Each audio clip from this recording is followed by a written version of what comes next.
ꯑꯍꯥꯟꯕꯃꯛꯇꯗ diamond radio channel ꯑꯁꯤꯒꯤ crime report ꯊꯧꯔꯝ ꯑꯁꯤꯕꯨ ꯇꯥꯕꯤꯔꯤꯕꯁꯤꯡꯕꯨ ꯖꯦꯝꯁ ꯁꯩꯒꯨꯖꯝꯅ ꯇꯔꯥꯝꯅ ꯑꯣꯛꯆꯕꯒ ꯂꯣꯏꯅꯅ ꯏꯀꯣꯛꯅꯣꯅ ꯈꯨꯔꯨꯝꯖꯔꯤ꯫ ꯉꯁꯤꯁꯨ ꯄꯨꯗꯨꯅ ꯂꯥꯛꯆꯔꯤ ꯗꯥꯏꯃꯟ ꯔꯦꯗꯤꯑꯣ ꯆꯦꯅꯦꯜ ꯑꯁꯤꯒꯤ 139 ꯁꯨꯕ ꯇꯥꯡꯀꯛ ꯑꯗꯨꯒꯤ ꯃꯈꯥ 134 ꯁꯨꯕ ꯇꯥꯡꯀꯛ ꯃꯃꯥꯡꯒꯤ ꯑꯦꯄꯤꯁꯣꯗꯇ ꯇꯥꯍꯟꯖꯈ꯭ꯔꯦ꯫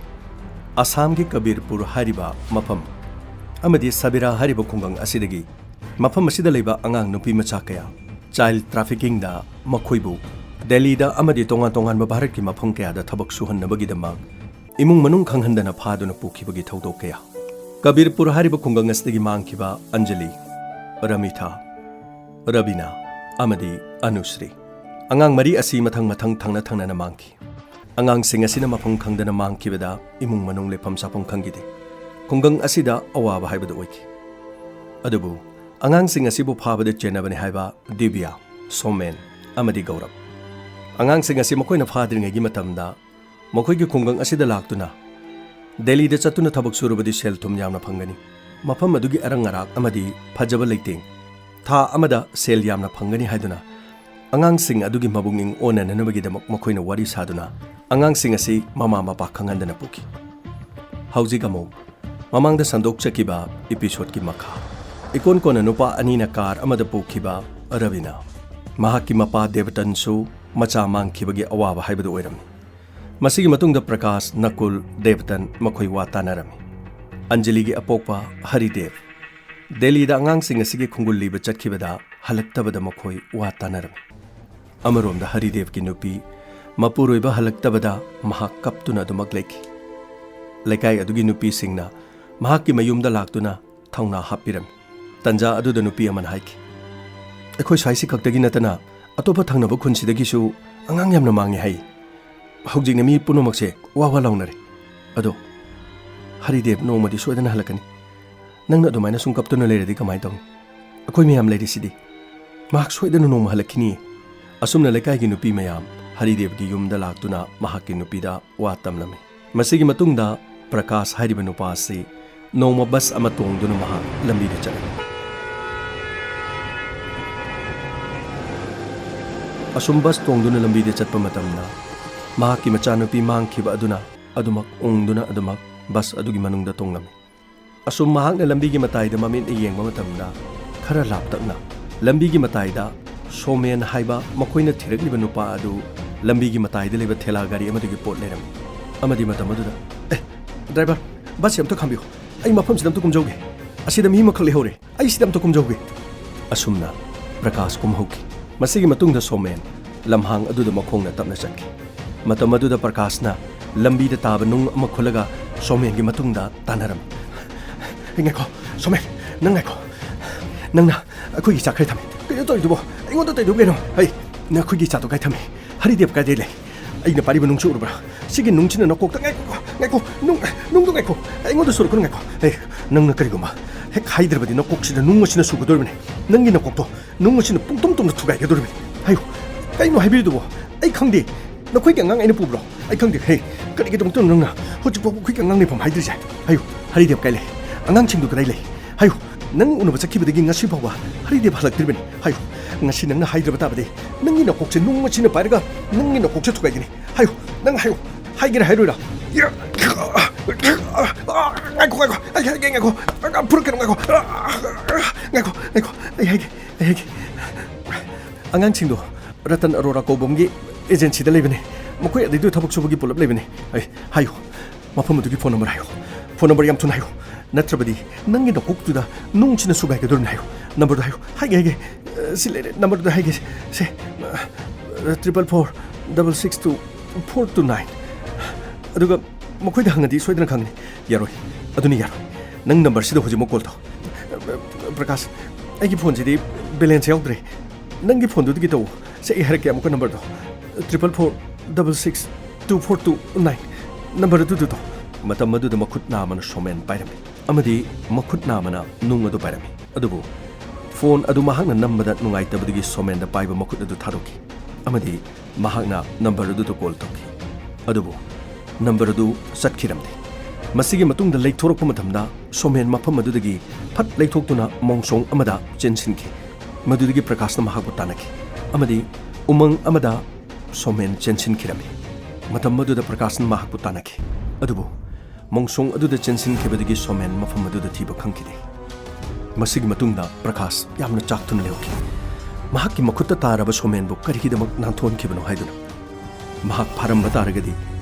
makoigi khungangi mangkhriba nupisi amadi mahak masamaki machanupi amadi Haridevgi khungul liba phanglamgadabani haiduna mahak ningdon pongki masigi matungda mahak police station da laki amadi pau punamak tamkira loinana somena piram number adu su police ta piram matamadu da police na harki sigi number sidi chatine aduga nangna hariba agency du su mahana ekta haijan boiram yaiga aini khanmadadi nangondagi na thokna bana somena number si su haijan ba male adu mana hariba agency do madu su haijan ba male sir adu rabadi somen bo mukta thibiu ꯑꯩꯈꯣꯏꯒꯤ ꯑꯋꯥꯕꯁꯦ ꯑꯃꯨꯛꯇꯗꯤ ꯈꯪꯕꯤꯌꯨ ꯀꯩꯗꯧꯕꯒꯤ ꯁꯥꯔ ꯃꯍꯥꯛꯅ ꯑꯉꯥꯡꯁꯤꯡ ꯑꯗꯨꯒꯤ ꯂꯩꯐꯝꯗꯨ agency ꯑꯗꯨꯗ ꯂꯩ ꯍꯥꯏꯗꯨꯅ ꯃꯍꯥꯛꯅ ꯍꯥꯏꯔꯝꯂꯤꯕꯅꯤ ꯑꯗꯨ ꯑꯉꯥꯡꯁꯤꯡ ꯑꯗꯨꯒꯤ ꯂꯩꯐꯝ ꯈꯪꯂꯕꯗꯤ ꯑꯇꯩ ꯑꯋꯥꯠꯂꯤꯕ ꯑꯉꯥꯡꯁꯤꯡ ꯑꯗꯨꯁꯨ ꯃꯈꯣꯏꯒꯤ ꯂꯩꯐꯝꯁꯨ ꯁꯣꯏꯗꯅ ꯈꯪꯒꯅꯤ ꯁꯥꯔ ꯑꯃꯨꯛꯇꯗꯤ ꯑꯩꯈꯣꯏꯒꯤ ꯑꯋꯥꯕꯁꯦ ꯎꯗꯨꯅ ꯃꯇꯦꯡ ꯑꯃꯨꯛꯇꯗꯤ ꯄꯥꯡꯕꯤꯌꯨ ꯀꯩꯗꯧꯕꯒꯤ ꯁꯥꯔ ꯐꯔꯦ ꯑꯩ ꯁꯣꯃꯦꯟꯁꯨ ꯃꯍꯥꯛꯅ ꯆꯦꯟꯁꯤꯟꯈꯤꯕ ꯖꯒꯥꯗꯨ ꯊꯪꯅꯔꯤꯕ ꯈꯨꯜ ꯅꯦꯟꯄꯨꯔ ꯁꯣꯝꯗ ꯁꯣꯏꯗꯅꯒꯤ ꯆꯦꯟꯁꯤꯜꯂꯝꯒꯅꯤ ꯈꯜꯂꯤ ꯅꯦꯟꯄꯨꯔꯒꯤ ꯄꯨꯂꯤꯁ ꯁ꯭ꯇꯦꯁꯟꯗ ꯑꯩ ꯄꯥꯎ ꯄꯤꯈ꯭ꯔꯒꯦ ꯑꯗꯨꯒ ꯀꯔꯤ ꯄꯥꯎ ꯂꯩ ꯍꯥꯏꯕꯗꯣ ꯑꯩꯈꯣꯏ ꯑꯝꯇ ꯍꯣꯠꯅꯒꯦ ꯃꯁꯤꯒꯤ ꯃꯇꯨꯡꯗꯒꯤ ꯄ꯭ꯔꯀꯥꯁ ꯌꯨꯝꯗ ꯂꯥꯛꯈꯤ ꯃꯁꯤꯒꯤ ꯃꯇꯨꯡꯗ ꯈꯨꯡꯒꯪꯒꯤ ꯃꯤ ꯃꯌꯥꯝ ꯄꯨꯟꯗꯨꯅ ꯃꯈꯣꯏ ꯋꯥ ꯇꯥꯅꯔꯝꯃꯤ ꯃꯌꯥꯝ ꯊꯪꯅꯔꯤꯕ ꯈꯨꯜ ꯑꯁꯤꯗꯁꯨ ꯑꯉꯥꯡ ꯌꯥꯝꯅ ꯃꯥꯡꯂꯦ ꯍꯥꯏꯔꯤ ꯑꯩꯈꯣꯏꯒꯤ ꯂꯩꯍꯧꯔꯤꯕ ꯑꯉꯥꯡꯁꯤꯡꯁꯨ ꯃꯥꯡꯂꯛꯂꯣꯏ ꯍꯥꯏꯅꯤꯡꯉꯥꯏ ꯂꯩꯇꯦ ꯑꯗꯨꯒ ꯃꯐꯝ ꯑꯁꯤꯗ ꯂꯩꯔꯤꯕ ꯄꯨꯂꯤꯁꯇꯤ ꯑꯩꯈꯣꯏꯅ ꯃꯁꯤꯡ ꯊꯥꯅꯤꯡꯉꯥꯏ ꯑꯣꯏꯗ꯭ꯔꯦ ꯑꯁꯨꯛ ꯀꯨꯏꯔꯕ ꯆꯍꯤ ꯍꯦꯜꯂꯕ ꯊꯧꯗꯣꯛꯁꯤ ꯉꯁꯤ ꯐꯥꯎꯕ ꯅꯣꯡꯃꯇ ꯃꯈꯣꯏꯅ ꯀꯅꯥꯒꯨꯝꯕ ꯑꯃꯠꯇ ꯊꯤꯕ ꯐꯥꯕ ꯄꯨꯟꯕ ꯂꯩꯇꯦ ꯑꯗꯨꯒ ꯑꯩꯈꯣꯏꯅ ꯃꯈꯣꯏꯗ ꯀꯝꯄ꯭ꯂꯦꯟ ꯇꯧꯔꯕꯁꯨ ꯈꯨꯡꯒꯪ ꯑꯁꯤꯒꯤ ꯃꯤꯌꯥꯝꯒꯤꯗꯃꯛ ꯑꯋꯥꯕꯗ ꯃꯇꯦꯡ ꯄꯥꯡꯒꯦ ꯍꯥꯏꯕꯁꯦ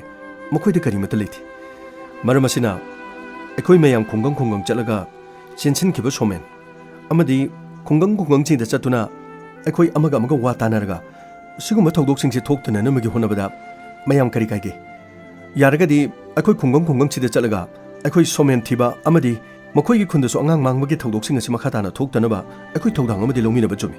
ꯑꯁꯨꯝꯅ ꯃꯁꯤꯗꯒꯤ ꯃꯤꯌꯥꯝ ꯑꯗꯨ ꯈꯨꯡꯒꯪꯗ ꯆꯠꯇꯨꯅ ꯆꯦꯛꯁꯤꯟꯅꯕ ꯋꯥ ꯇꯥꯅꯕ ꯍꯧꯈꯤ ꯑꯃꯗꯤ ꯈꯨꯡꯒꯪ ꯑꯗꯣꯝꯗ ꯁꯣꯃꯦꯟ ꯂꯩꯕ꯭ꯔꯥ ꯍꯥꯏꯗꯨꯅ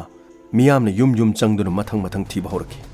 ꯃꯁꯤꯒꯤ ꯃꯇꯨꯡꯗ ꯎꯃꯪ ꯋꯥꯃꯪ ꯃꯐꯝ ꯀꯌꯥꯗ ꯆꯠꯇꯨꯅ ꯈꯨꯡꯒꯪꯒꯤ ꯃꯁꯤꯡ ꯌꯥꯝꯂꯕ ꯃꯤꯌꯥꯝꯅ ꯁꯣꯃꯦꯟꯒꯤ ꯈꯣꯡꯒꯨꯜ ꯂꯤꯈꯤꯔꯝꯃꯤ ꯃꯁꯤꯒꯤ ꯃꯇꯨꯡꯗ ꯈꯨꯡꯒꯪ ꯑꯗꯨꯗ ꯑꯃꯨꯛ ꯍꯟꯅ ꯍꯜꯂꯛꯈꯤꯗ꯭ꯔꯕ ꯗꯤꯕ꯭ꯌꯥꯒꯤ ꯃꯍꯥꯛꯅ ꯂꯩꯔꯤꯕ ꯌꯨꯝ ꯑꯗꯨꯒꯤ ꯀꯥ ꯁꯣ ꯂꯣꯟꯗꯨꯅ ꯂꯩꯔꯝꯃꯤ ꯁꯣ ꯑꯗු ꯐꯛꯀꯥꯏꯈꯤ ꯑꯃꯗꯤ ꯃꯍꯥꯛꯀꯤ ꯈꯥ ꯃꯅꯨꯡꯗ ꯀꯔꯤ ꯆꯤꯡꯅꯕ ꯆꯦ ꯆꯥꯡ ꯑꯃꯗꯤ ꯄꯣꯠꯆꯩ ꯂꯩꯕꯒꯦ ꯍꯥꯏꯗꯨꯅ ꯃꯈꯣꯏꯅ ꯊꯤꯔꯝꯃꯤ ꯑꯗꯨꯕꯨ ꯀꯔꯤꯒꯨꯝꯕ ꯑꯃꯠꯇ ꯐꯪꯂꯝꯗꯦ ꯃꯁꯤꯒꯤ ꯃꯇꯨꯡꯗ ꯅꯨꯃꯤꯗꯥꯡ ꯑꯊꯦꯡꯕꯗ ꯄ꯭ꯔꯀꯥꯁ ꯃꯍꯥꯛ ꯌꯥꯝꯅ ꯅꯤꯡꯉꯝꯈꯤꯗꯦ ꯑꯃꯗꯤ ꯃꯍꯥꯛꯅ ꯃꯍꯥꯛꯀꯤ ꯅꯨꯄꯤꯗ ꯍꯥꯏꯈꯤ ꯑꯩꯅ ꯁꯣꯃꯦꯟꯕꯨ ꯅꯥꯟꯊꯣꯛꯈꯤꯕꯗꯣ ꯑꯩ ꯌꯥꯝꯅ ꯅꯨꯡꯉꯥꯏꯇꯦ ꯃꯍꯥꯛ ꯐꯥꯔꯝꯂꯕꯗꯤ ꯑꯩꯈꯣꯏꯅ ꯋꯥꯔꯤꯕꯁꯦ ꯃꯁꯤꯒꯤ ꯃꯩꯁꯥꯛꯁꯤ ꯈꯔ ꯀꯣꯛꯂꯝꯒꯗꯕꯅꯤ ꯑꯩ ꯌꯥꯝꯅ ꯅꯤꯡꯉꯝꯗꯦ ꯑꯩꯈꯣꯏꯒꯤ ꯏꯆꯥꯗꯨꯕꯨ ꯃꯇꯧ ꯀꯔꯝꯅ ꯂꯩꯔꯝꯒꯅꯤ ꯍꯤꯡꯂꯤꯕꯔꯥ ꯅꯠꯇ꯭ꯔꯒ ꯇꯥꯏꯕꯪ ꯊꯥꯗꯣꯛꯈ꯭ꯔꯕ꯭ꯔꯥ ꯍꯥꯏꯕꯁꯨ ꯈꯪꯕ ꯉꯝꯗ꯭ꯔꯤ ꯑꯃꯨꯛ ꯍꯟꯅ ꯃꯄꯣꯛ ꯑꯁꯤꯒꯤ ꯏꯆꯥꯗꯣ ꯎꯒꯅꯤ ꯍꯥꯏꯕ ꯊꯥꯖꯗ꯭ꯔꯤ ꯑꯩꯈꯣꯏꯒꯤ ꯂꯥꯏꯕꯛꯇ ꯇꯝꯂꯝꯂꯤꯕꯁꯤꯕꯨ ꯀꯔꯤꯅꯣ ꯑꯁꯨꯛ ꯃꯄꯣꯛ ꯊꯤꯕ ꯂꯥꯏꯔꯕ ꯑꯣꯏꯅ ꯈꯨꯡꯒꯪ ꯑꯁꯤꯗ ꯄꯣꯛꯂꯕ ꯃꯇꯨꯡꯗ ꯏꯁꯣꯔꯅ ꯑꯩꯈꯣꯏꯗ ꯄꯤꯔꯤꯕ ꯆꯩꯅꯥꯁꯤꯡ ꯑꯁꯤꯕꯨ ꯀꯔꯤꯅꯣ ꯑꯁꯨꯝꯅ ꯇꯦꯡꯊꯥꯖꯔꯝꯃꯤ ꯑꯁꯨꯝꯅ ꯃꯁꯤꯗꯒꯤ ꯑꯃꯨꯛ ꯊꯥ ꯈꯔ ꯑꯃꯨꯛ ꯍꯧꯈꯤꯔꯝꯃꯤ ꯍꯤꯡꯗꯕꯗꯤ ꯌꯥꯗꯦ ꯆꯥꯗꯕꯗꯤ ꯌꯥꯗꯦ ꯁꯨꯗꯕꯁꯨ ꯌꯥꯗꯦ ꯑꯃꯨꯛ ꯈꯨꯡꯒꯪ ꯑꯗꯨꯒꯤ ꯃꯤꯌꯥꯝ ꯃꯔꯛꯇ ꯊꯕꯛ ꯁꯨꯕ ꯌꯥꯎꯈꯤ ꯑꯗꯨꯕꯨ ꯃꯥꯏꯊꯣꯡꯗ ꯅꯨꯡꯉꯥꯏꯕꯒꯤ ꯃꯃꯤ ꯑꯃꯠꯇ ꯇꯥꯈꯤꯗꯦ ꯃꯆꯥ ꯃꯥꯡꯈꯤꯕ ꯃꯃꯥ ꯃꯄꯥꯁꯤꯡ ꯑꯃꯗꯤ ꯃꯤꯌꯥꯝꯁꯨ ꯃꯤꯄꯥꯏꯗꯨꯅ ꯑꯗꯨꯃꯛ ꯂꯩꯔꯝꯃꯤ ꯀꯔꯝꯕ ꯃꯇꯝꯗ ꯈꯨꯡꯒꯪ ꯑꯗꯨꯗ ꯀꯔꯝꯕ ꯑꯉꯥꯡ ꯑꯃꯨꯛ ꯃꯥꯡꯒꯗꯧꯔꯤꯕ ꯍꯥꯏꯗꯨꯅ ꯌꯥꯝꯅ ꯆꯦꯛꯁꯤꯟꯅ ꯂꯩꯅꯈꯤꯔꯝꯃꯤ ꯑꯁꯨꯝꯅ ꯊꯧꯗꯣꯛ ꯑꯁꯤ ꯆꯍꯤ ꯑꯃ ꯈꯔ ꯍꯦꯟꯅ ꯍꯦꯟꯖꯤꯜꯂꯛꯈꯤꯔꯝꯃꯤ ꯃꯥꯡꯈꯤꯕ ꯑꯉꯥꯡꯁꯤꯡꯒꯤ ꯄꯥꯎ ꯍꯔꯤꯗꯦꯕꯒꯤ ꯄꯥꯎ ꯀꯔꯤꯒꯨꯝꯕ ꯑꯃꯠꯇ ꯇꯥꯈꯤꯔꯝꯗꯦ ꯈꯨꯡꯒꯪ ꯑꯗꯨꯗꯁꯨ ꯁꯣꯃꯦꯟ ꯑꯃꯗꯤ ꯗꯤꯕ꯭ꯌꯥ ꯑꯃꯗꯤ ꯒꯧꯔꯕ ꯑꯃꯨꯛ ꯍꯟꯅ ꯂꯥꯛꯈꯤꯗꯦ ꯃꯇꯝꯒꯤ ꯃꯇꯨꯡ ꯏꯟꯅ ꯗꯦꯜꯂꯤꯗ NGO ꯑꯃꯈꯛ ꯊꯣꯔꯛꯈꯤ NGO ꯑꯁꯤꯒꯤ ꯃꯁꯥ ꯃꯔꯦꯡ ꯇꯞꯅ ꯐꯟꯕ ꯍꯧꯔꯛꯈꯤ ꯆꯥꯏꯜ ꯇ꯭ꯔꯥꯐꯤꯀꯤꯡ ꯆꯍꯤ ꯁꯨꯗ꯭ꯔꯤꯕ ꯑꯉꯥꯡꯗ ꯊꯕꯛ ꯁꯨꯕ ꯊꯤꯡꯕ ꯑꯃꯗꯤ ꯃꯃꯥ ꯃꯄꯥꯒꯤ ꯑꯌꯥꯕ ꯌꯥꯎꯗꯅ ꯃꯤꯒꯤ ꯌꯨꯝꯗ ꯊꯕꯛ ꯏꯪꯈꯥꯡ ꯁꯨꯍꯟꯕ ꯑꯉꯥꯡ ꯀꯌꯥ ꯐꯥꯒꯠꯄꯒꯤ ꯊꯕꯛ ꯌꯥꯝꯅ ꯀꯟꯅ ꯍꯧꯔꯛꯈꯤꯔꯝꯃꯤ ꯃꯁꯤꯗ ꯅꯍꯥ ꯑꯣꯏꯔꯤꯕ ꯅꯨꯄꯥ ꯀꯌꯥ ꯅꯨꯄꯤ ꯀꯌꯥ NGOꯒꯤ ꯒ꯭ꯔꯨꯞ ꯑꯁꯤꯗ ꯌꯥꯎꯔꯝꯃꯤ ꯎꯠꯇꯔ ꯄ꯭ꯔꯗꯦꯁꯀꯤ ꯃꯐꯝ ꯑꯃꯗ NGOꯒꯤ ꯅꯨꯄꯤ ꯄ꯭ꯔꯤꯌꯥ ꯀꯧꯕ ꯅꯨꯄꯤ ꯑꯃ ꯑꯉꯥꯡꯁꯤꯡꯒꯤ ꯈꯣꯡꯒꯨꯜ ꯂꯤꯕ ꯆꯠꯂꯝꯃꯤ ꯃꯇꯝ ꯑꯗꯨꯗ NGOꯒꯤ ꯅꯨꯄꯥ ꯕꯤꯁꯅꯨ ꯍꯥꯏꯕꯁꯤꯅ ꯄ꯭ꯔꯤꯌꯥꯗ ꯐꯣꯟ ꯇꯧꯔꯝꯃꯤ ꯄ꯭ꯔꯤꯌꯥ ꯅꯪ ꯀꯔꯤ ꯄꯥꯎ ꯂꯩꯒꯦ ꯕꯤꯁꯅꯨ ꯄꯥꯎꯁꯦ ꯌꯥꯝꯅ ꯁꯦꯡꯂꯦ ꯑꯩ ꯏꯃꯤꯠꯁꯤꯅ ꯂꯣꯏ ꯎꯔꯕꯅꯤ ꯑꯗꯨꯒ ꯑꯩꯅ ꯃꯐꯝ ꯑꯗꯨꯗ ꯊꯕꯛ ꯁꯨꯔꯤꯕ ꯑꯉꯥꯡꯁꯤꯡꯗꯣ ꯂꯣꯏꯅꯃꯛ ꯐꯣꯇꯣ ꯀꯥꯞꯂꯦ ꯑꯉꯥꯡ ꯉꯥꯛꯇꯅꯤ ꯆꯍꯤ ꯌꯥꯝꯅ ꯅꯧꯔꯤꯕ ꯆꯍꯤ 12ꯗꯒꯤꯅ 13-15ꯒꯤ ꯃꯅꯨꯡꯗ ꯂꯩꯕ ꯑꯣꯏꯒꯅꯤ ꯑꯗꯨꯒ ꯃꯈꯣꯏꯗꯨꯒꯤ ꯃꯔꯛꯇ ꯑꯉꯥꯡ 6-7 ꯂꯣꯝ ꯌꯥꯎꯏ ꯑꯗꯨꯒ ꯑꯇꯣꯞꯄ ꯃꯐꯝ ꯀꯌꯥꯗꯁꯨ ꯃꯈꯣꯏ ꯊꯕꯛ ꯁꯨꯍꯜꯂꯝꯒꯅꯤ ꯈꯜꯂꯤ ꯇꯣꯉꯥꯟꯕ ꯑꯉꯥꯡꯁꯤꯡ ꯑꯗꯨꯕꯨ ꯄꯨꯔꯛꯄ ꯃꯤꯑꯣꯏ ꯈꯔ ꯂꯩ ꯑꯩ ꯐꯣꯇꯣ ꯂꯣꯏꯅ ꯀꯥꯞꯂꯕꯅꯤ ꯑꯩ ꯌꯦꯡꯕ ꯉꯝꯗꯦꯗ ꯄꯤꯛꯂꯤꯕ ꯑꯉꯥꯡꯁꯤꯡꯗꯣ ꯃꯈꯣꯏꯅ ꯁꯨꯔꯤꯕ ꯊꯕꯛꯇꯣ ꯑꯍꯟ ꯐꯥꯎꯕꯅ ꯁꯨꯕ ꯉꯝꯂꯣꯏ ꯋꯥꯡꯈ꯭ꯔꯕ ꯌꯨꯝ ꯕꯤꯜꯗꯤꯡ ꯑꯗꯨꯗ ꯃꯀꯣꯛꯇ ꯅꯨꯡ ꯑꯆꯧ ꯑꯆꯧꯕ ꯊꯥꯡꯒꯠꯇꯨꯅ ꯊꯕꯛ ꯁꯨꯕꯒꯤꯗꯃꯛ ꯁꯤꯖꯤꯟꯅꯔꯤꯕ ꯑꯗꯨ ꯌꯥꯝ ꯊꯨꯅ ꯑꯦꯛꯁꯟ ꯂꯧꯈꯠꯇ꯭ꯔꯕꯗꯤ ꯃꯈꯣꯏ ꯑꯇꯣꯞꯄ ꯃꯐꯝ ꯑꯃꯗ ꯁꯤꯟꯈꯤꯕꯁꯨ ꯌꯥꯏ ꯄ꯭ꯔꯤꯌꯥ ꯑꯩ ꯃꯐꯝ ꯑꯗꯨꯒꯤ ꯄꯨꯂꯤꯁꯀꯤ ꯃꯀꯣꯛ ꯊꯣꯡꯕꯒ ꯄꯥꯎ ꯐꯥꯎꯅꯔꯕꯅꯤ ꯑꯗꯨ ꯋꯥꯐꯝꯗꯨ ꯁꯦꯡꯂꯕꯗꯤ ꯃꯈꯣꯏ ꯃꯇꯦꯡ ꯄꯥꯡꯒꯦ ꯍꯥꯏ ꯑꯗꯨꯗꯤ ꯍꯌꯦꯡ ꯃꯐꯝ ꯑꯗꯨꯗ ꯑꯉꯥꯡꯁꯤꯡꯗꯨ ꯍꯦꯛ ꯌꯧꯔꯛꯄꯒ ꯑꯩꯈꯣꯏꯗ ꯄꯥꯎ ꯄꯤꯔꯛꯑꯣ ꯑꯗꯨꯒ ꯑꯩꯈꯣꯏꯒꯤ ꯇꯤꯝ ꯑꯅꯤ ꯊꯣꯛꯅ ꯑꯩꯈꯣꯏ ꯈꯥꯏꯗꯣꯛꯂꯒ ꯃꯐꯝ ꯑꯗꯨꯗ ꯂꯥꯛꯂꯒꯦ ꯑꯗꯨꯒ ꯄ꯭ꯔꯤꯌꯥ ꯕꯤ ꯀꯦꯌꯔꯐꯨꯜ ꯅꯪ ꯊꯕꯛꯇꯣ ꯌꯥꯝꯅ ꯂꯨꯏꯀꯣ ꯅꯪꯅ ꯇꯧꯔꯤꯁꯦ ꯑꯃꯔꯣꯝꯗ ꯅꯪ ꯑꯃꯨꯛ ꯈꯪꯈ꯭ꯔꯕꯗꯤ ꯅꯪ ꯑꯃꯨꯛ ꯗꯁꯥ ꯇꯥꯒꯅꯤ ꯊꯦꯡꯛ ꯌꯨ ꯕꯤꯁꯅꯨ ꯗꯣꯟꯠ ꯋꯥꯔꯤ ꯑꯗꯨꯒꯤꯗꯤ ꯀꯔꯤꯝꯇ ꯈꯜꯂꯨꯅꯨ ꯑꯗꯨ ꯍꯌꯦꯡ ꯑꯩ ꯄꯥꯎꯗꯨ ꯄꯤꯔꯛꯑꯒꯦ ꯃꯐꯝ ꯑꯗꯨꯗ ꯈꯔ ꯊꯨꯅ ꯂꯥꯛꯅꯕ ꯍꯣꯠꯅꯕꯤꯌꯨ ꯑꯁꯨꯝꯅ NGOꯒꯤ ꯇꯤꯝ ꯑꯗꯨꯅ ꯄꯨꯂꯤꯁꯇ ꯄꯥꯎ ꯄꯤꯈꯤ ꯑꯁꯨꯝꯅ ꯄ꯭ꯔꯤꯌꯥ ꯀꯟꯁꯇ꯭ꯔꯛꯁꯟ ꯁꯥꯏꯠ ꯑꯗꯨꯗ ꯑꯌꯨꯛ ꯑꯉꯟꯕꯗ ꯃꯍꯥꯛ ꯂꯥꯛꯈꯤ ꯑꯃꯗꯤ ꯃꯤꯆꯝ ꯑꯃ ꯁꯥꯗꯨꯅ ꯃꯐꯝ ꯑꯗꯨꯗ ꯃꯍꯥꯛ ꯐꯣꯟ ꯇꯧꯁꯤꯟꯅꯗꯨꯅ ꯂꯩꯈꯤ ꯑꯌꯨꯛꯀꯤ ꯄꯨꯡ 9 ꯇꯥꯔꯛꯄ ꯃꯇꯝꯗ ꯇ꯭ꯔꯛ ꯑꯃꯗ ꯆꯍꯤ 12ꯗꯒꯤꯅ 15 ꯐꯥꯎꯕꯒꯤ ꯑꯉꯥꯡ ꯅꯨꯄꯤ ꯃꯆꯥ ꯅꯨꯄꯥ ꯃꯆꯥ ꯀꯌꯥ ꯇ꯭ꯔꯛ ꯑꯗꯨꯒꯤ ꯃꯅꯨꯡꯗꯒꯤ ꯀꯨꯝꯊꯍꯜꯂꯛꯈꯤ ꯃꯇꯝ ꯑꯗꯨꯗ ꯄ꯭ꯔꯤꯌꯥꯅ ꯈꯪꯖꯤꯟꯅꯗꯕ ꯁꯥꯗꯨꯅ ꯐꯣꯟ ꯇꯧꯗꯨꯅ ꯃꯍꯥꯛ ꯂꯝꯕꯤ ꯑꯃꯒꯤ ꯃꯇꯥꯏꯗ ꯂꯦꯞꯁꯤꯟꯅꯗꯨꯅ ꯂꯩꯈꯤ ꯃꯁꯤꯒꯤ ꯃꯇꯨꯡꯗ ꯑꯉꯥꯡꯁꯤꯡ ꯑꯗꯨ ꯊꯕꯛ ꯁꯨꯐꯝꯗ ꯊꯕꯛ ꯁꯨꯕ ꯍꯧꯈꯤ NGOꯒꯤ ꯅꯨꯄꯤ ꯄ꯭ꯔꯤꯌꯥꯅ ꯃꯈꯣꯏꯒꯤ ꯇꯤꯝꯗ ꯃꯦꯁꯦꯖ ꯊꯥꯈꯤ ꯃꯐꯝ ꯑꯗꯨꯗꯒꯤ ꯄꯪꯂꯥꯞ ꯂꯥꯞꯇꯅ ꯄꯨꯂꯤꯁꯀꯤ ꯇꯤꯝ ꯑꯃꯗꯤ NGOꯒꯤ ꯇꯤꯝ ꯃꯐꯝ ꯑꯗꯨꯗ ꯂꯩꯈꯤ ꯄ꯭ꯔꯤꯌꯥꯅ ꯍꯥꯏꯕꯒꯤ ꯃꯇꯨꯡꯏꯟꯅ ꯀꯟꯁꯇ꯭ꯔꯛꯁꯟ ꯁꯥꯏꯠ ꯑꯗꯨꯗ ꯄꯨꯂꯤꯁꯀꯤ ꯇꯤꯝ ꯑꯗꯨꯒ NGOꯒꯤ ꯇꯤꯝ ꯑꯗꯨꯒ ꯃꯐꯝ ꯑꯗꯨꯗ ꯈꯣꯡꯂꯩ ꯊꯨꯅ ꯂꯥꯛꯈꯤ ꯑꯁꯨꯝꯅ ꯄꯨꯂꯤꯁꯀꯤ ꯇꯤꯝ ꯑꯃꯗꯤ NGOꯒꯤ ꯇꯤꯝ ꯑꯗꯨ ꯎꯕ ꯃꯇꯝꯗ ꯀꯟꯁꯇ꯭ꯔꯛꯁꯟ ꯁꯥꯏꯠ ꯑꯗꯨꯒꯤ ꯊꯕꯛ ꯁꯨꯔꯤꯕ ꯊꯤꯀꯥꯗꯥꯔ ꯑꯃ ꯊꯣꯛꯂꯛꯈꯤ ꯀꯩꯅꯣ ꯃꯌꯥꯝ ꯁꯤ ꯂꯥꯛꯄꯤꯔꯤꯁꯤ ꯀꯩꯅꯣ ꯁꯤꯗ ꯄ꯭ꯔꯞ ꯂꯥꯛꯄꯤꯔꯤꯁꯤꯕꯣ ꯃꯇꯝ ꯑꯗꯨꯗ NGOꯒꯤ ꯅꯨꯄꯥ ꯕꯤꯁꯅꯨꯅ ꯈꯨꯝꯃꯛꯈꯤ ꯑꯩꯈꯣꯏꯅ ꯂꯥꯛꯏꯁꯦ ꯃꯔꯝ ꯂꯩꯕꯒꯤꯅꯤ ꯅꯍꯥꯛꯀꯤ ꯀꯟꯁꯇ꯭ꯔꯛꯁꯟ ꯃꯐꯝ ꯑꯁꯤꯗ ꯆꯍꯤ ꯁꯨꯗ꯭ꯔꯤꯕ ꯑꯉꯥꯡ ꯀꯌꯥ ꯁꯤꯟꯃꯤ ꯑꯣꯏꯅ ꯊꯕꯛ ꯁꯤꯖꯤꯟꯅꯔꯦ ꯍꯥꯏꯕꯁꯦ ꯑꯩꯈꯣꯏ ꯈꯪꯂꯕꯅꯤ ꯑꯥꯏꯟꯒꯤ ꯃꯇꯨꯡꯏꯟꯅ ꯃꯈꯣꯏꯕꯨ ꯀꯟꯕ ꯂꯥꯛꯏꯅꯤ ꯀꯩꯅꯣ ꯍꯥꯏꯁꯤꯕꯣ ꯃꯃꯥ ꯃꯄꯥꯒꯤ ꯑꯌꯥꯕ ꯂꯧꯔꯒ ꯑꯩꯈꯣꯏꯅ ꯊꯕꯛ ꯁꯨꯍꯜꯂꯤꯕꯅꯤ ꯃꯃꯥ ꯃꯄꯥꯁꯤꯡꯗꯣ ꯂꯥꯏꯔꯕꯗꯒꯤ ꯊꯕꯛ ꯁꯨꯕ ꯉꯝꯗꯕꯗꯒꯤ ꯃꯆꯥꯁꯤꯡ ꯑꯁꯤꯕꯨ ꯊꯕꯛ ꯁꯨꯍꯟꯕꯤꯌꯨ ꯑꯩꯈꯣꯏꯒꯤ ꯑꯦꯖꯦꯟꯁꯤꯗ ꯍꯥꯏꯔꯛꯄꯗꯒꯤ ꯑꯦꯖꯦꯟꯁꯤ ꯑꯃꯒ ꯇꯥꯟꯅꯔꯒ ꯑꯩꯈꯣꯏꯅ ꯃꯈꯣꯏꯕꯨ ꯊꯕꯛ ꯁꯨꯍꯟꯕꯅꯤ ꯃꯗꯨꯒꯤ ꯆꯦ ꯆꯥꯡꯗꯣ ꯑꯩꯈꯣꯏꯗ ꯂꯣꯏꯅ ꯂꯩ ꯃꯇꯝ ꯑꯗꯨꯗ ꯄꯨꯂꯤꯁ ꯑꯣꯐꯤꯁꯥꯔ ꯑꯃꯅ ꯍꯥꯏꯔꯛꯀꯅꯤ ꯑꯩꯈꯣꯏꯅ ꯆꯦꯛ ꯇꯧꯒꯦ ꯑꯩꯈꯣꯏ ꯆꯦꯛ ꯇꯧꯒꯦ ꯑꯉꯥꯡꯁꯤꯡ ꯑꯗꯨꯒꯤ ꯃꯁꯥ ꯃꯁꯥꯗ ꯍꯪꯒꯦ ꯑꯗꯨꯒꯅꯦ ꯅꯈꯣꯏꯒꯤ ꯑꯦꯖꯦꯟꯁꯤꯒꯤ ꯃꯤ ꯌꯥꯎꯕ꯭ꯔꯥ ꯑꯉꯥꯡꯁꯤꯡ ꯑꯁꯤꯒꯤ ꯑꯦꯖꯦꯟꯁꯤꯒꯤ ꯃꯤ ꯌꯥꯎꯔꯕꯗꯤ ꯃꯐꯝ ꯑꯁꯤꯗ ꯌꯥꯝ ꯊꯨꯅ ꯄꯨꯔꯛꯎ ꯏꯟꯁꯄꯦꯛꯇꯔ ꯑꯦꯖꯦꯟꯁꯤꯒꯤ ꯃꯤꯑꯣꯏꯁꯤꯡꯗꯣ ꯃꯊꯛꯇ ꯂꯩꯕꯅꯤ ꯍꯣꯔꯦꯟ ꯊꯕꯛ ꯂꯣꯏꯔꯒ ꯃꯈꯣꯏꯅ ꯑꯉꯥꯡꯁꯤꯡ ꯑꯁꯤ ꯄꯨꯈꯤꯒꯗꯕꯅꯤ ꯃꯈꯣꯏꯕꯨ ꯅꯤꯡꯊꯤꯖꯅ ꯃꯈꯣꯏꯅ ꯉꯥꯛ ꯁꯦꯜꯂꯤꯕꯅꯤ ꯑꯗꯨꯅ ꯃꯅꯨꯡꯗ ꯆꯪꯕꯤꯔꯅꯨ ꯌꯥꯔꯦ ꯃꯌꯥꯝ ꯍꯟꯕꯤꯔꯣ ꯑꯩ ꯑꯥꯏꯟ ꯐꯖꯅ ꯈꯪꯕ ꯃꯤꯅꯤ ꯏꯟꯁꯄꯦꯛꯇꯔ ꯃꯌꯥꯝꯁꯦ ꯑꯃꯨꯛꯇ ꯂꯣꯏꯅ ꯄꯨꯊꯣꯛꯄꯤꯌꯨ ꯀꯔꯤ ꯑꯩꯈꯣꯏꯗ ꯍꯟꯈ꯭ꯔꯣ ꯒꯥꯏꯅ ꯅꯪꯅ ꯑꯩꯉꯣꯟꯗ ꯑꯥꯏꯟ ꯇꯥꯛꯄ ꯌꯥꯕ꯭ꯔꯣ ꯍꯕꯜꯗꯥꯔ ꯌꯦꯁ ꯁꯔ ꯃꯊꯛꯇ ꯀꯥꯈꯠꯂꯣ ꯑꯉꯥꯡꯁꯤꯡꯗꯣ ꯂꯣꯏꯅ ꯊꯤꯌꯨ ꯑꯗꯨꯒ ꯑꯦꯖꯦꯟꯁꯤꯒꯤ ꯃꯤꯑꯣꯏꯁꯤꯡꯗꯣ ꯐꯥꯔꯒ ꯃꯐꯝ ꯑꯁꯤꯗ ꯄꯨꯊꯣꯔꯛꯎ ꯃꯁꯤꯒꯤ ꯃꯇꯨꯡꯗꯒꯤ NGOꯒꯤ ꯇꯤꯝ ꯑꯃꯗꯤ ꯄꯨꯂꯤꯁꯀꯤ ꯇꯤꯝꯅ ꯌꯨꯝ ꯃꯊꯛ ꯑꯗꯨꯗ ꯀꯥꯈꯠꯇꯨꯅ ꯑꯔꯨꯝꯕ ꯅꯨꯡ ꯊꯥꯡꯗꯨꯅ ꯊꯕꯛ ꯁꯨꯍꯜꯂꯤꯕ ꯑꯉꯥꯡꯁꯤꯡ ꯃꯊꯪ ꯃꯈꯣꯏꯅ ꯄꯨꯊꯣꯔꯛꯈꯤ ꯃꯗꯨꯒꯤ ꯊꯧꯑꯣꯡ ꯑꯗꯨ ꯑꯉꯥꯡꯁꯤꯡ ꯑꯗꯨꯕꯨ ꯄꯨꯔꯛꯄ ꯑꯦꯖꯦꯟꯁꯤꯒꯤ ꯃꯤꯑꯣꯏ ꯑꯃꯅ ꯎꯈꯤ ꯃꯗꯨ ꯎꯕꯗꯒꯤ ꯃꯍꯥꯛ ꯈꯨꯗꯣꯡꯊꯤꯕ ꯇꯥꯔꯦ ꯍꯥꯏꯗꯨꯅ ꯃꯍꯥꯛ ꯇꯨꯃꯤꯟꯅ ꯂꯣꯠꯇꯨꯅ ꯂꯩꯈꯤ ꯑꯃꯗꯤ ꯇꯟꯖꯥ ꯌꯦꯡꯗꯨꯅ ꯃꯐꯝ ꯑꯗꯨꯗꯒꯤ ꯇꯨꯃꯤꯟꯅ ꯃꯈꯥꯗ ꯀꯨꯝꯊꯔꯒ ꯃꯍꯥꯛ ꯆꯦꯟꯈꯤꯔꯝꯃꯤ ꯃꯇꯝ ꯑꯗꯨꯗ ꯊꯤꯀꯥꯗꯥꯔꯅ ꯍꯥꯏꯔꯛꯈꯤ ꯏꯟꯁꯄꯦꯛꯇꯔ ꯅꯈꯣꯏꯅ ꯇꯧꯔꯤꯕꯁꯤ ꯌꯥꯝꯅ ꯂꯥꯜꯂꯦ ꯅꯈꯣꯏꯅ ꯇꯧꯔꯤ ꯊꯕꯛꯁꯦ ꯑꯩꯒꯗꯤ ꯀꯔꯤꯝꯇ ꯃꯔꯤ ꯂꯩꯅꯗꯦ ꯃꯁꯦ ꯑꯩꯒꯤ ꯊꯕꯛ ꯅꯠꯇꯦ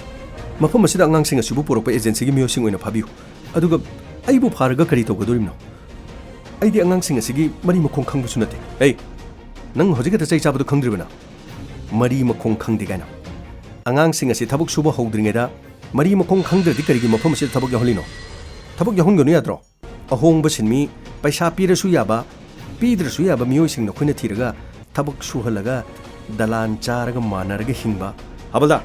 ꯌꯦꯁ ꯁꯔ ꯃꯁꯤ ꯒꯥꯔꯤꯗ ꯍꯧꯒꯠꯂꯣ ꯌꯥꯝ ꯊꯨꯅ ꯌꯦꯁ ꯁꯔ ꯑꯁꯨꯝꯅ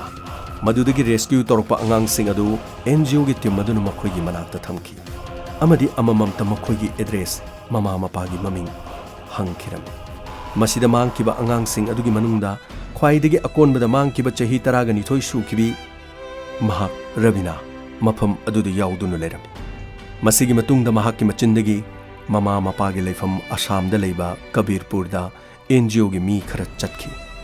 NGOꯒꯤ ꯃꯤꯅ ꯋꯥ ꯍꯪꯈꯤ꯫ ꯃꯁꯤꯒꯤ ꯃꯇꯨꯡꯗ ꯔꯕꯤꯅꯥ,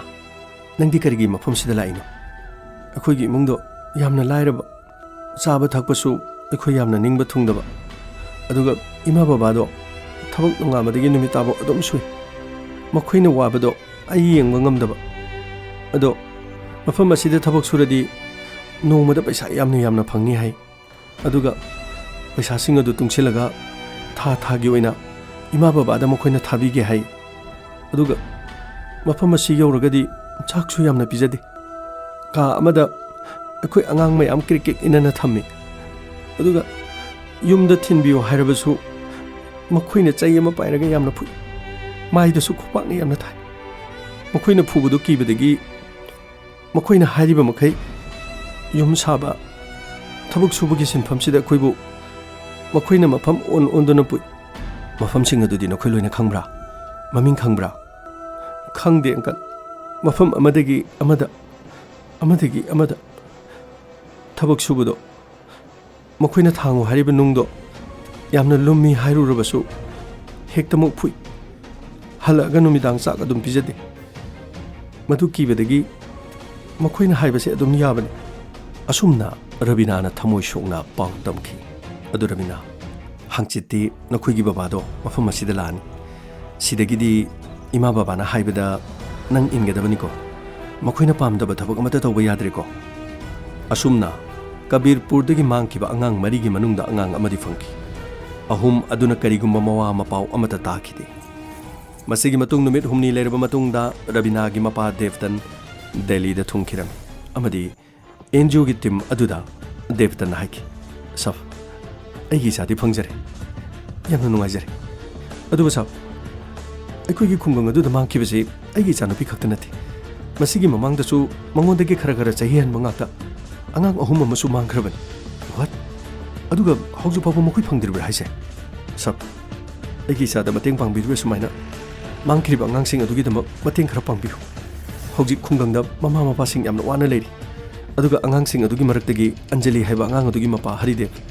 ꯃꯍꯥꯛ ꯗꯦꯜꯂꯤꯗ ꯑꯉꯥꯡꯁꯤꯡ ꯑꯁꯤꯒꯤ ꯈꯣꯡꯒꯨꯜ ꯂꯤꯔꯨꯅꯤ ꯍꯥꯏꯅ 2ꯔꯛ ꯆꯠꯈꯤ꯫ ꯑꯗꯨꯕꯨ 2ꯔꯛ ꯁꯨꯕ ꯆꯠꯈꯤꯕ ꯈꯣꯡꯆꯠ ꯑꯗꯨꯗꯒꯤ ꯉꯁꯤ ꯐꯥꯎꯕ ꯃꯍꯥꯛ ꯈꯨꯡꯒꯪ ꯑꯗꯨꯗ ꯍꯜꯂꯛꯇ꯭ꯔꯤ꯫ ꯃꯍꯥꯛꯄꯨꯁꯨ ꯑꯃꯨꯛꯇ ꯈꯣꯡꯒꯨꯜ ꯂꯤꯕꯤꯌꯨ ꯁꯥꯕ꯫ ꯑꯣ, ꯌꯥꯝꯅ ꯐꯔꯦ꯫ ꯑꯗꯨ ꯑꯣꯏꯔꯕꯗꯤ ꯀꯦꯁ ꯑꯁꯤ ꯑꯩꯈꯣꯏꯅ ꯄꯥꯏꯅꯅꯕꯒꯤꯗꯃꯛ ꯑꯩꯈꯣꯏ ꯀꯕꯤꯔꯄꯨꯔꯗ ꯑꯃꯨꯛ ꯆꯠꯄ ꯇꯥꯕꯅꯤ꯫ ꯃꯐꯝ ꯑꯗꯨꯒꯤ ꯃꯤꯌꯥꯝ ꯑꯗꯨ ꯎꯅꯔꯒ ꯏꯟꯚꯦꯁꯇꯤꯒꯦꯁꯟꯁꯤ ꯃꯀꯣꯛꯇꯒꯤ ꯍꯧꯔꯒ ꯑꯩꯈꯣꯏ ꯀꯦꯁ ꯑꯁꯤ ꯄꯥꯏꯅꯕ ꯍꯣꯠꯅꯁꯤ꯫ ꯑꯗꯨꯒ ꯑꯩꯈꯣꯏꯒꯤ ꯑꯣꯄꯔꯦꯁꯟ ꯑꯁꯤꯒꯤ ꯃꯃꯤꯡ ꯑꯣꯄꯔꯦꯁꯟ ꯀꯕꯤꯔꯄꯨꯔ ꯑꯁꯨꯝꯅ ꯃꯤꯡ ꯊꯣꯜꯂꯁꯤ꯫ ꯃꯁꯤꯒꯤ ꯃꯇꯨꯡꯗ NGOꯒꯤ ꯇꯤꯝ ꯑꯗꯨꯅ ꯀꯕꯤꯔꯄꯨꯔ ꯍꯥꯏꯔꯤꯕ ꯈꯨꯡꯒꯪ ꯑꯁꯤꯗ ꯂꯥꯛꯈꯤ꯫ ꯊꯣꯛꯈꯤꯕ ꯊꯧꯗꯣꯛꯁꯤꯡ ꯑꯗꯨꯒꯤ ꯃꯇꯥꯡꯗ ꯈꯨꯡꯒꯪ ꯑꯗꯨꯗ ꯂꯩꯔꯤꯕ ꯃꯤꯑꯣꯏꯁꯤꯡ ꯑꯃꯃꯝꯇ ꯃꯆꯤꯟ ꯍꯪꯈꯤ꯫ ꯃꯁꯤꯒꯤ ꯃꯇꯨꯡꯗ ꯄ꯭ꯔꯀꯥꯁꯅ ꯁꯣꯃꯦꯟ ꯂꯝꯕꯤꯗ ꯊꯦꯡꯅꯕ ꯃꯇꯝꯗ ꯃꯀꯣꯛꯇ ꯅꯨꯡꯅ ꯁꯨꯒꯦ ꯇꯧꯔꯒ ꯂꯧꯍꯧꯈꯤꯕ ꯑꯦꯖꯦꯟꯁꯤ ꯑꯃꯒꯤ ꯃꯃꯤꯡ ꯑꯃꯗꯤ ꯅꯝꯕꯔ ꯑꯗꯨ ꯄ꯭ꯔꯀꯥꯁꯅ ꯄꯤꯈꯤꯔꯝꯃꯤ꯫ ꯃꯁꯤꯒꯤ ꯃꯇꯨꯡꯗ NGO ꯑꯗꯨꯅ ꯑꯦꯖꯦꯟꯁꯤ ꯀꯌꯥꯒꯤ ꯈꯣꯡꯒꯨꯜ ꯂꯤꯗꯨꯅ ꯊꯕꯛ ꯁꯨꯅꯅꯕꯒꯤꯗꯃꯛ ꯃꯤ ꯄꯤꯕ ꯑꯦꯖꯦꯟꯁꯤ ꯀꯌꯥꯒꯤ ꯈꯣꯡꯒꯨꯜ ꯂꯤꯈꯤꯔꯝꯃꯤ꯫ ꯑꯦꯖꯦꯟꯁꯤ ꯑꯃꯒꯤ ꯅꯝꯕꯔ ꯄꯤꯔꯛꯂꯤꯕ ꯅꯝꯕꯔ ꯑꯗꯨ ꯃꯈꯣꯏꯅ ꯀꯣꯜ ꯇꯧꯕ ꯃꯇꯝꯗ ꯅꯝꯕꯔ ꯑꯗꯨ ꯆꯠꯈꯤꯗꯦ꯫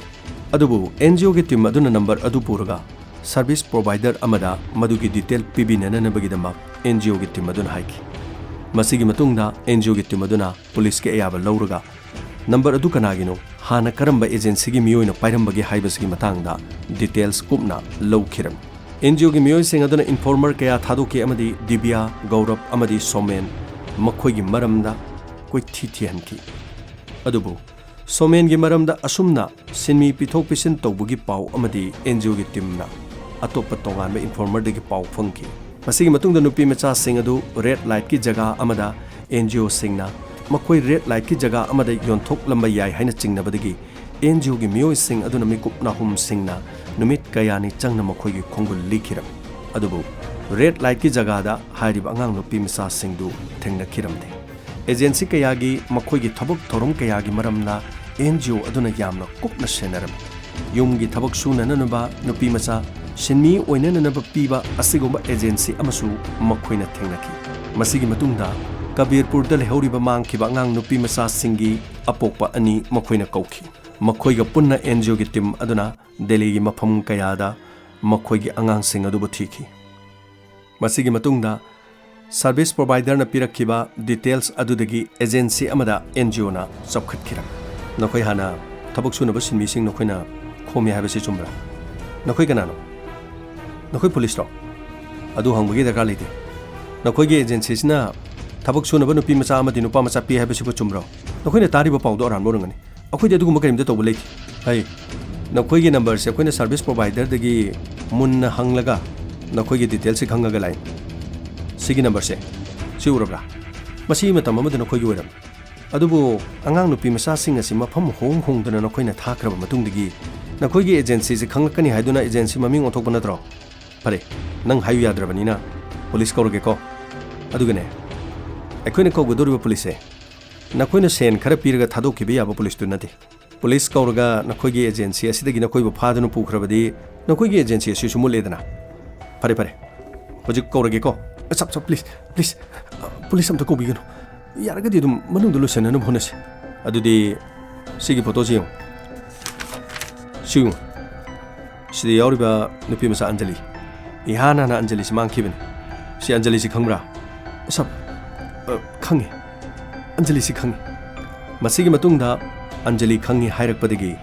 NGOꯒꯤ ꯇꯤꯝ ꯑꯗꯨꯒ ꯑꯃꯗꯤ ꯄꯨꯂꯤꯁꯀꯤ ꯇꯤꯝ ꯑꯃꯒ ꯑꯟꯖꯂꯤꯅ ꯏꯍꯥꯟ ꯍꯥꯟꯅ ꯊꯕꯛ ꯁꯨꯕ ꯃꯐꯝ ꯑꯗꯨꯗ ꯆꯠꯈꯤꯔꯝꯃꯤ ꯑꯗꯨꯕꯨ ꯌꯨꯝ ꯑꯗꯨꯗ ꯆꯠꯄ ꯃꯇꯝꯗ ꯑꯟꯖꯂꯤ ꯊꯕꯛ ꯁꯨꯕ ꯍꯩꯇꯕꯗꯒꯤ ꯏꯃꯨꯡ ꯑꯗꯨꯗ ꯉꯥꯡꯕ ꯆꯩꯕꯗꯒꯤ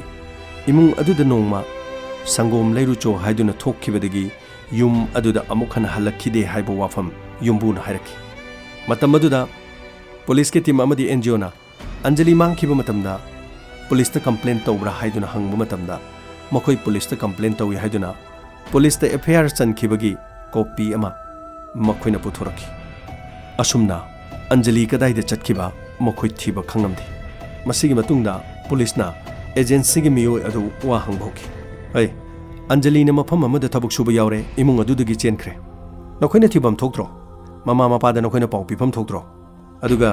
ꯍꯧꯖꯤꯛ ꯃꯍꯥꯛ ꯃꯐꯝ ꯀꯗꯥꯏꯗ ꯂꯩ ꯍꯥꯏꯕ ꯈꯪꯗ꯭ꯔꯤ ꯃꯍꯥꯛ ꯃꯐꯝ ꯑꯃꯗ ꯂꯩꯔꯝꯂꯒ ꯑꯩꯈꯣꯏꯅ ꯐꯪꯂꯕꯗꯤ ꯐꯩ ꯃꯁꯤꯒꯤ ꯃꯇꯨꯡꯗ ꯑꯉꯥꯡ ꯑꯗꯨ ꯐꯪꯗꯕ ꯇꯥꯔꯕꯗꯤ ꯅꯈꯣꯏꯒꯤ ꯑꯦꯖꯦꯟꯁꯤꯁꯦ ꯃꯁꯤ ꯈꯛꯇ ꯅꯠꯇꯅ ꯑꯦꯖꯦꯟꯁꯤ ꯄꯨꯝꯅꯃꯛ ꯑꯩꯈꯣꯏꯅ ꯃꯨꯠꯊꯠꯀꯅꯤ ꯍꯥꯏꯌꯨ ꯔꯃꯤꯊꯥ ꯀꯥꯏ ꯂꯩ ꯔꯃꯤꯊꯥ ꯀꯥꯏ ꯊꯝꯒꯦ ꯁꯞ ꯔꯃꯤꯊꯥꯗꯤ ꯑꯩ ꯈꯪꯖꯗꯦ ꯑꯟꯖꯂꯤꯗꯤ ꯁꯣꯃꯦꯅ ꯄꯨꯔꯛꯑꯃꯗꯒꯤ ꯈꯪꯕꯅꯤ ꯔꯃꯤꯊꯥꯗꯤ ꯇꯁꯦꯡꯅ ꯑꯩꯈꯣꯏ ꯈꯪꯖꯗꯦ ꯅꯆꯤꯟꯗꯨ ꯊꯤꯒꯅꯨꯅꯦ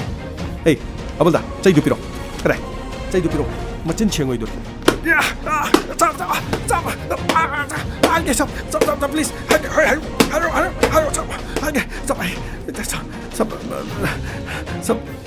Ramitha sab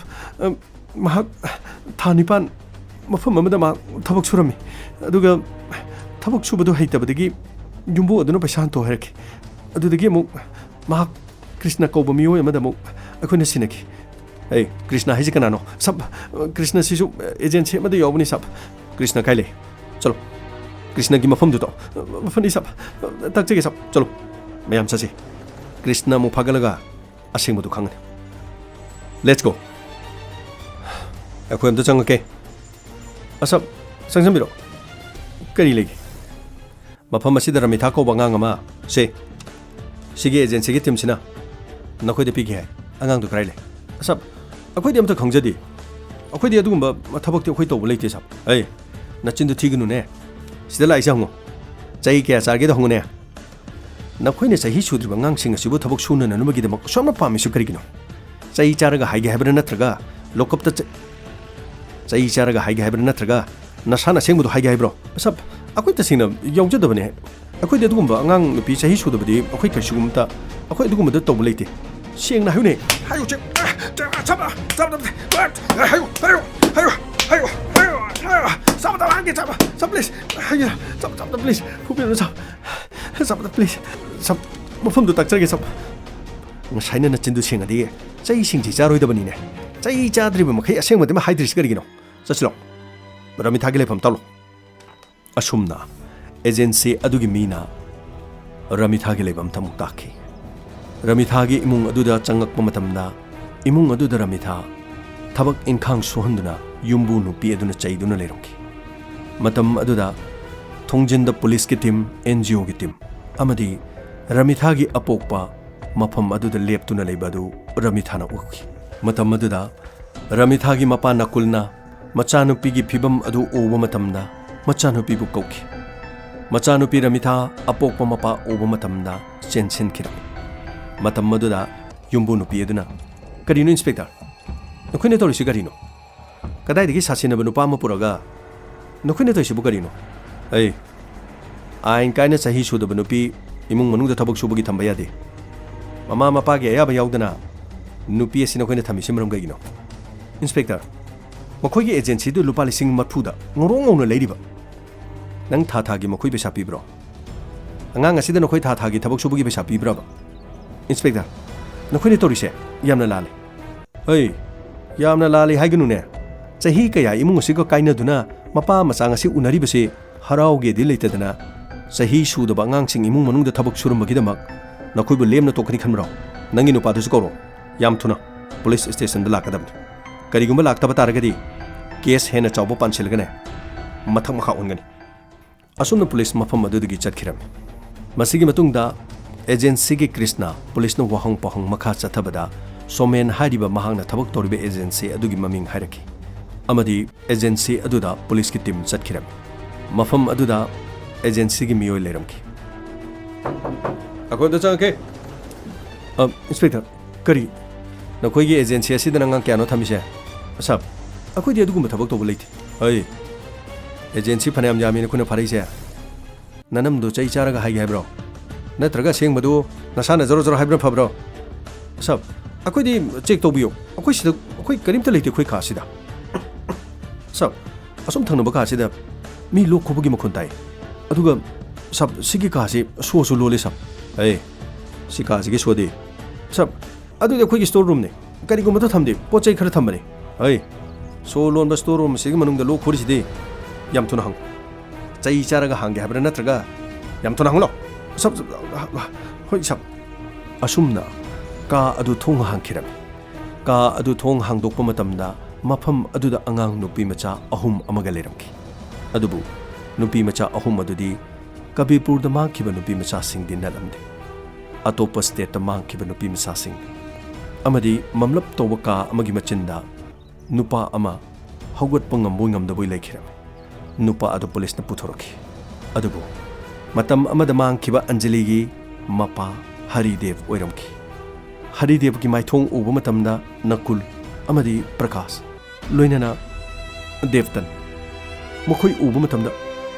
चेनसिनदुन कोनसिलगा कपनकी ओ हरिदेव नकुल हरिदेव प्रकाश Nakul नखोइ ngaside aigi khungul lirak ina matam sangna nokoi bungairak ai nongma nongona phone torke haiba numitu madugi matungdagi somen lakhe somena khanghogdana aigi kokta chaina kanki ai lemai ta tuki numit adudagi mokhoina ka manung asida thamki loinana aigi phone mokhoina paisinki aigi chanupi anjali hingnu uning labadi chahi ama mokhoigi damak thabak su hainaiki masigi matungda police ta pau piraba police phone तौरब अगी चानुपी मखोइन हाटकनी है अगी चानुपी की पुंसी कन्ननबगीदम आई मफम असिदा मखोइगी थबक सुदुना लेरखिबन नोंमदि मफम असिदा नखोइ लाक्लबदि हाइदुना अइना गाइदुना लेरखिबनि अदुबो ngasi noi lai yamna nungai asumna mafum khangludraba haridev ki khongul liba phangki mangkiba rabina amadi ramitha phangkirame Anjali अमदी अनुश्रीदी मफम खंखिरमदे मसिगी मतुंगदा मफम अदुदगी फागलगलिबा एजेंसी अदुगी मियोय पुलिस न फू चैदुन वहंग पहंग तौखी मदुगी मतुंगदा अनुश्री हारिबा से रतन अरोरा कौबा मी अमगी महाकी युमदा थबक इंखांग सुनननमगीदमक थम्मी हाइबसी खंगलखिरम अमदी मखोइगी इमुंग अदुगी नंबर सु फंगखिरमे मतम अदुदा एनजीओ गी मियोय सिंग अदुना नंबर अदुदा कॉल तौखी हेलो हेलो सिबो रतन अरोरा की युम ओइबिरब्रा ओ माने करी हाइगे युम अदुदा थबक सुदुना लेबि अखोइ इचानुपि सिंगनि वारि अमता साजेगेबा यारोइद्रा ओ कनाने हाइगे मखोइगी काका सिंगनि यारगदि वारि अमता सानाजगेबा Anushree Anusri, sidam tala. Nakhoi gi mari mata ne wari sano. Aduga ne wari du kuine sana gano. Sasalurga phone du biro. Matam aduda Anusri yamna ngakpa phauki. Makhoi gi mari mata kana oiramga dori bano haidana. Matam aduda NGO gi nupa aduna paiki. Hello, Anusri. Ai Vishnu ne. Ai nakhoi gi mari mata nate. Aduga ne ai nangi baba ga leminari. Nangi baba ga wari sano. Aduga ne wari sanari base nangi baba ga ne haigano. Aduga ai NGO gi mini haibasu haigano. Nangbo khoina kan bala ka dori bani. Yam haisingu. Nang wangang bu matamda hoidigi hena haigano. Se nangi baba da phone pigi. Se nasana pini Anusri pairaman. Wari sanabiyo. Aduga yam kuina sanabigano. Wari sanabuduni hena ludi. Mahapu kan bado. Aduni hena lu. Panisa. Ai paijeki. Hello. Hello. Hello, Anusri. Ai ne nangi baba ne. Ai nang bolo bula I. Yaro yaro. Adumaini emotion to le di yaro. Phone dum tapiro. Unarago horen ko na kaminaro. Ai kari num tayoge. Anusri. Ai wa mai ge. Nang ne leri bajaga do. Nang address to khangra. Khangde. Aturubadi nangi mobile sti Ratan Arora na pukhrani. Imung aduda atopa phone lebra. Leite. Adurbadi nogi landline di lebra. Hoi landline amale. Table sida lei. Adugi number dina khangbra. Mathakta number ami asi oram gadra khangdi. Number do hairo. Asumna number adu hairakhiram. Masigi matungda Ratan Arora na kadai phone do biro. Kanana phone do reidubo. Akoi khungangi kakasing adugane akoi thabak chalukhige yum masigi mapan da thokpe yaro akoi halakudane ningthi jane imung manung sigi thabak chalu selga thamanga daban akoi chalukhige asumna yumbu adu thokhiram masigi matung ni NGO gi meyo sing aduna landline gi number adu to call torki Anusri nang mafam adu chap chana address to khangra ai di khangde adudi nakoi gi yungi mapan da kari kari le building laisang natraga kari kari pura dalan kari le sab ai di yum de gisu ka hena mapan thonde ai di karim ta khangdi phare nangi phone do hang to ga thamam aduga thongnau de gi natraga yum thak de gi nangi yum gi le ri ba jaga do khangna na gi dama kari no kai no mapan thogam ti yo aduga khoi khangna na gi dama yam thuna mu ta hero asumna Anusri yum thak ta kakhat kirame yum thak ta kakhat pa matamda mafam adu kari jaga kobno kari address no kari street number no house number kari no kari mata khangkiramde asum mahana mathak tagi makha de yeng tharapam tamda pizza boy amana thangnaba yum amada mahakna pizza thin ba changkiram dada akhoi gi sige address kari maming ko buge amuk ta habiyo kori nuni yum masida le ringo de address sang nisibo nate dada ai khungang dagini ai yam thablaba asam dagini ai yum masida phajen duna thamane please police na aibu mafam sida lobulai adu ai ni address haiga do bse address se khangraba adu swai sibu kari address ko buge amta habiyo swai ge address to amta habiyo ba oh SK colony ko bune aduga nakhoi ge house number thongjen de irise house number 9 oh thank you dada thagachari dada asumna mahak ke address adu khanglaba matungda hangdok tunu leriba phone adu mu paikhatki amadi NGO gi miyoida uncle akhuni lerise SK colony aduga house number 9 okay akhoi mafam aduda yam thuna laga asumna phone thamki masigi matungda mafam aduda police ki team koi thi duna SK colony thibada awaba orki nungthilgi matam osilaki yum adugi yumbu amadi mahakki nupi laki makhoi imungda changlaki masigi matung hak leirma matungda police su SK colony house number 9 yum adu thengnaki amadi police na bail khinglaki matam aduda yumbu nupi aduna thong hangdoki kari nakoi gi mungda Anusri ko nupi ma thabak subro hoi kari torogi mahakki mapale mahakki khungang da mapu pu na bale kari no habir sibu inspector akoina paisa tinga ga leibani nakoina paisa tinga ga leibani na mi bu minai dong na sijana yabro makoi gi suma mama pale habisino kai khangdro inspector mind your language ngang ni base mi khari yang ngang biu imung ase officer amagi imung aduga aikoina mafam ase thamli se lambi de chatlam mi do pharaga thamba nathi agency amada paisa tingna leiraga makoi go thabak sunu na magi damak thambane oh agency amada gi paisa tingna leiraga yumda mama mapa da wari san handa baduro makoi gi paisa tha da kya pige makoi masa da pibro agency da pirungani ne agency da pirabani na agency na lore makoi di madugi paisa phangde mama mapa ga wari sanaba phangde makoi gi suti leite makoi su mioi bane haba sibu nakoi khangdro nakoi gi damak ta phatta hogi amot akai imung asigi aru ehen thabak kaya bu makoi bu sijanaraga nakoi gi damak afaba mateng pangbiri ba nakoi gi damak ta suba nomba toriba mi dubu nakoi na nungsiba khajiktang phaudri dubu nakoi gi na thomoi dubu kharin paisa pairadi officer gi imung oradi paisa tingaga tha amada paisa yamna piba masa yamna nanba mi sing imung asil thamu yadro paisa di paiba duga thigup nagup ta paisa di tinda baduga mi ahongba thilei banatro mi amagi mamalbu lupa lising marfu no obe yabro lupa lising marfu du pithokraga nakhoi ni yumda loiba hui amagumna mi amagi punchibu nakhoi ni season ba yabro nakhoi na toribido ain kainan karamba ain de yobage mi amabu paisa pirga lerga imung aduda minai dongna season gane habasibu karamba ain de yobage nakhoi officer gi imung sini ai khoina para ma tambi gena khalise nakhoi gi naya da hung na nabagi chak inchak mahak na thongiba nakhoi gi imung asida leriba amona kai mahak na sengliba nakhoi gi naphinaro amot akai punuma sit nangna sudok chamthoga aseng boina selaliba asigum mi asibu nakhoi na lu na chana torga ahen ba sempam pirga thamgadabudu mama mapa ga sena khaina halaga ahong ba agency thirga dalali charga hingba mioi khraga manarga ei nupa nangsu nupi nangsu yam thon police station lo asumna masigi matungda anusri imung adudigi thorki anusri tholokpa matamda apokpa mapa ujabada anusri ne mapa ubda chensilaga kolaga kapchaki asumna assam gi kabirpur hariba khungang asidagi mangkhiba nupi macha mari gi manungda nupi macha ahum phangkhiram adubu anjali di kadai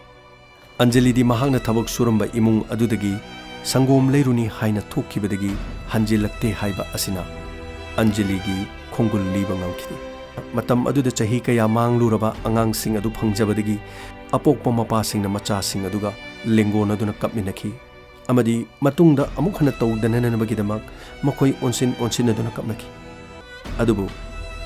haride mahaki macha nupi anjali di kadaida masigi matungda NGO gi team aduna mapa sing da haiki mayam yam nungaire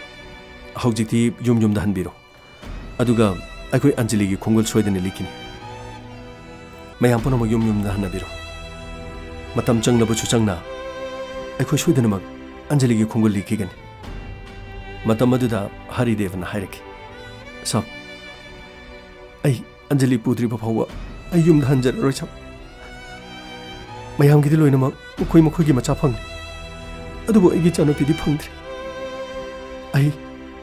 anjali pudrabadi ai gi khungang du da halar nati haridev hojikti agency punamaksu akoina police thajanduna makoi mathang maka olure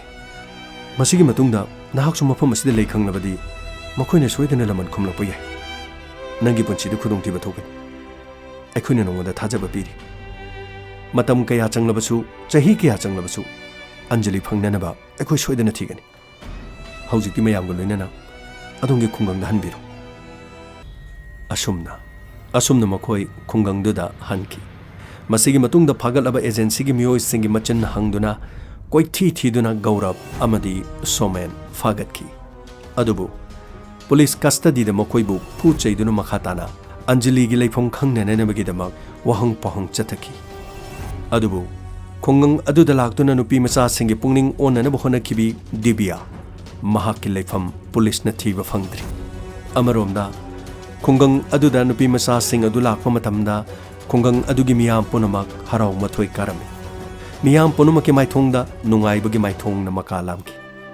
imung aduda kainaruraba macha nupi sing halaktuna imung manungda chakhumda phaminaduna chak chaduna harau mathoi kana nokminaki adubu haridev ki imungdi ichik chikhirami macha nupi anjali gi khungul liba phangdaba aduda mahak ki nupi go onsinaduna haridev kapki amadi tengtharam hi thajad hanaki mapok sida ai ki chanupi Anjali ugani haiba thajadre. Mahakidamak aikoina sagatjuruba manglan punamak arimba tare. Masung mamanabisingna manglurabasu mama mapagi masaigonda harahu mathoi kaba ubada kayada kalakjariba. Adubu aikoige Anjali di halakani haiba thajadre. Hey nongdamba aikoige ipamda nangna laknabiribasibu aikoina kari lankibagina aikoige thanungda aikoige chanupi Anjali amuktadi halanbirauba amuktadi halanbirauba. Asumna ngasi su mama mapana Assamgi Kabirpur hairiba khungang aduda mama mapana Anjali halakpa ngai hori. Ngasigi case asi tabiraga adongi puningda kari phawbibage. Ima ipadagi henba kanasu leite. Ima ipana haiba matam punamakta innaba hunabi. Malem asida aikhoibu pokpibani. Malem asigi awanungai aikhoibu khanghanbibani. Ima ipana aikhoigidamak karisu mangnaba honaba honadi. Khongthang ama thangjanringegi matamda afabana karino fattabana karino akhangbasinga hangaga tanabiyu. Isana phirep ama lauraga khongthang ama thangnananabagidamak hektamak honabiganu. Aikhoi Manipuri ni Kanglei chani Sanalaipak asigi phurupchasing misak khangdaba lamlanba singna aikhoibu moithem tawduna makhoigi langda thudana nanabagidama matam punamakta ngakthokduna lebiyu. Mathangda case ama puduna laksege Sanalaipak kiramdam Kangleipakna yaifari tabiribasingbu James Hagurjamna mukahna khurumjai.